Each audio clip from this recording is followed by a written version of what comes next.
देखिए, राबड़ी देवी को 10 number circular आवास अब रजिस्ट्री करा लेना चाहिए। नमस्कार, मेरा नाम सागर कुमार है और आप न्यूज हाट देख रहे हैं। देखिए, ये शब्द बिहार सरकार के शिक्षा मंत्री मिथिलेश तिवारी के हैं। मिथिलेश तिवारी ने तंज कसते हुए राबड़ी आवास को लेकर बड़ी बातें कही हैं। उन्होंने साफ कह दिया कि जो बातें राजद के लोग और जो राबड़ी देवी कह रहे हैं बंगला खाली नहीं करेंगे, तो क्या रजिस्ट्री करा लिया है उन्होंने? क्या सरकारी आवासों को भी अब ये लोग रजिस्ट्री कराने लगे? साफ तौर पर तंज कसते हुए ये भी कहा कि किसी ने रजिस्ट्री नहीं कराया है और किसी की रजिस्ट्री सरकारी संपत्ति पर नहीं होती है, इसलिए बंगला तो खाली करना ही पड़ेगा। साथ ही साथ सम्राट सरकार किस एक्शन मोड में है उसको लेकर भी बड़ी बातें कही हैं। हम आपको विस्तार से बताते चले कि देखिए, बंगला विवाद को लेकर अब बिहार में सियासत काफी तेज हो गई है।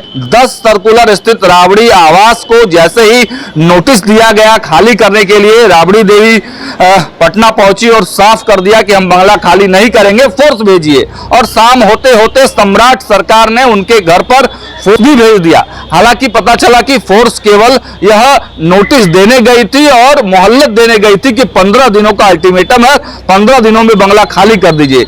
इसके बावजूद भी राजद के तमाम नेता, चाहे मंगनीलाल मंडल हो या शक्ति सिंह यादव हो, तमाम नेताओं का यह कहना है कि देखिए 30 में यानी 2030 में राबड़ी देवी का कार्यकाल पूरा हो जाएगा, उसके बाद चप्पल पहनकर निकल जाएंगे। कोई मोह नहीं है बंगला का। लेकिन अब सवाल सरकार के तरफ से उठाए जा रहे हैं, सत्ता पक्ष की तरफ से बार बार ये उठाए जा रहे हैं कि आखिर उस बंगले में ऐसा क्या है, इस बंगले से ऐसा मोह क्या है कि राबड़ी देवी वो बंगला छोड़ना नहीं चाहती है। और भी दिलचस्प तब हो गया जब मुख्यमंत्री सम्राट चौधरी इसमें कूद गए।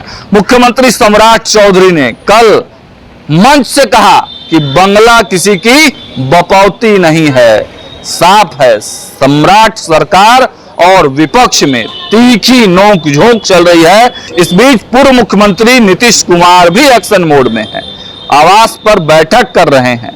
लेसी सिंह को बुलाया, लेसी सिंह से सारी जानकारी ली और आज खुद लेसी सिंह के घर भी पहुंच गए हैं। आखिर नीतीश कुमार क्यों इतने एक्टिव हैं? नीतीश कुमार क्यों इतने हलचल में हैं? प्रदेश कार्यालय पहुंचते हैं, जनता दरबार लगा देते हैं। लेकिन अब पूरी तरह से बिहार की जो सियासत है वहां पर राबड़ी आवास को लेकर चर्चाएं काफी तेज हो गई है। सत्ता और विपक्ष में शब्दों के जो है तीर एक दूसरे पर छोड़े जा रहे हैं। ऐसे में मिथिलेश तिवारी ने बड़ा बयान देते हुए कहा है कि राबड़ी देवी रजिस्ट्री क्यों नहीं करा लेती है। सुनिए उनके इस बयान को। आवास खाली नहीं करना चाह रही हैं, बोल रहे हैं कि 30 में खाली करेंगे। अरे तो रजिस्ट्री करा लेना, बिहार सरकार के आवास को रजिस्ट्री करा लें अपने नाम से। उन लोगों का तो आदत है किसी का जमीन ले लेना, कब्जा कर लेना, उसी कब्जा के नियत से वो छोड़ नहीं रही है। तो सरकार का वो आवास है, वो उनको रजिस्ट्री नहीं हो सकता, खाली करना पड़ेगा। तो आपने सुना कि मिथिलेश तिवारी ने तंज भरे लफ्जों में राबड़ी देवी के आवास वाले मुद्दे पर क्या कुछ कहा है। हालांकि केवल मिथिलेश तिवारी नहीं, बिहार सरकार के कई मंत्रियों ने और कई नेताओं ने बंगला विवाद को लेकर बड़ी बातें कही हैं। अब कुल मिलाकर बिहार की सियासत जो है वो बंगला विवाद पर आकर टिक गई है।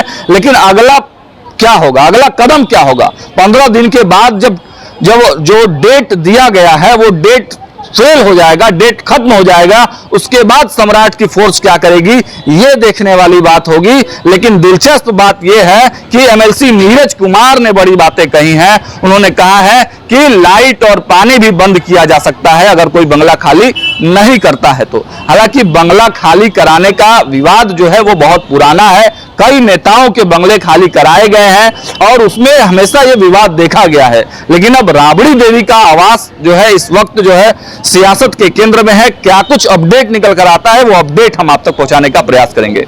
जुड़े रहिए हमारे साथ, देखते रहिए न्यूज हाट। बहुत बहुत धन्यवाद।